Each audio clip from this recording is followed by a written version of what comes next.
As we're coming up on our country's 250th anniversary, I think it's a wonderful opportunity to reflect on the amazing story of the bald eagle. Washington State University is one of the few centers in the area that's able to provide full care wildlife rehabilitation and veterinary services to wildlife that are in need. At the end of April, I got a call from the Bonneville Power Authority that they had an eagle nest in a dangerous location on a power structure. And then they called again the following day to say that they were en route with a chick who was probably only days old and one that was literally hatching from the egg as they were talking to me. The chicks were so young, if things aren't handled just right, then we can run into trouble. The egg went into a modified egg incubator that was set up to act as a hatcher, just shy of 100 degrees. Initially, it looked like the chick was still making really good progress, but then at about the 48-hour mark, it became apparent that the chick had become stuck in the egg and was starting to get stressed. And so at that point, we had to make the decision to assist the chick in coming out of the egg. Emotions were definitely very high while I was trying to get that stuck chick out of the egg, and it's definitely unlike anything that I've done in my career to date. When it first hatched, it weighed about 2 ounces, especially when you consider that these eagles are going to get to 6 to 10 pounds in the amount of time that it takes them to get all the way to fledging, which is only about 12 weeks.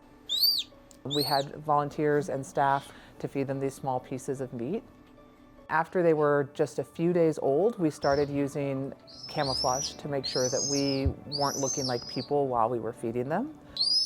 And then we even ordered online a couple of little cheesy bald eagle puppets, but they had the big points, which was we needed a white head, a yellow beak, appropriate colored eyes, and it needed to be coming towards them with the food. So as soon as these chicks came in, I started speaking with experts across the country.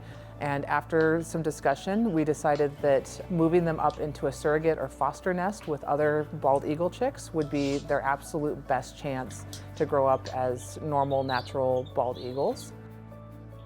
The Friday before Memorial Day weekend, we got a lead on a nest in the Wenatchee area.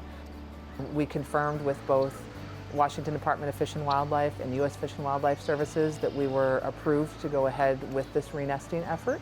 And while we were working on getting those permissions, we were also reaching out to somebody who could actually climb the tree to get these chicks back into the nest. So once he was up in the tree, then he spent a little bit of time securing some ropes. Then he sent another rope down and then put them in one at a time for him to pull up to the tree. And then he had to, of course, do the lift to get them up over the edge of the nest. We get the question about how the parents tolerate extra babies. I think part of it is just that the adult response is so hardwired in that if the baby is there and it's begging, they're going to feed it. We were all definitely on pins and needles the next day because the same photographer who had found the nest for us was there and was keeping an eye on the nest daily. And when we got the confirmation that she saw 3 chicks and that she saw all 3 chicks being fed by mama, that was a wonderful moment.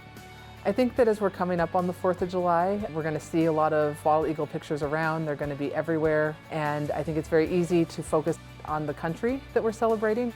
But also I think it does provide a little bit of an opportunity to reflect on the animal that we've chosen as our national symbol. You know, this is a great time too to just give a little thought to things we can do to support the bald eagle that means so much to us. There is a very solid possibility that these chicks that we released and put back up into that nest as we're approaching our 250th anniversary for our country will just be coming into their prime at our 275th. It's really an honor to get to work with these amazing birds.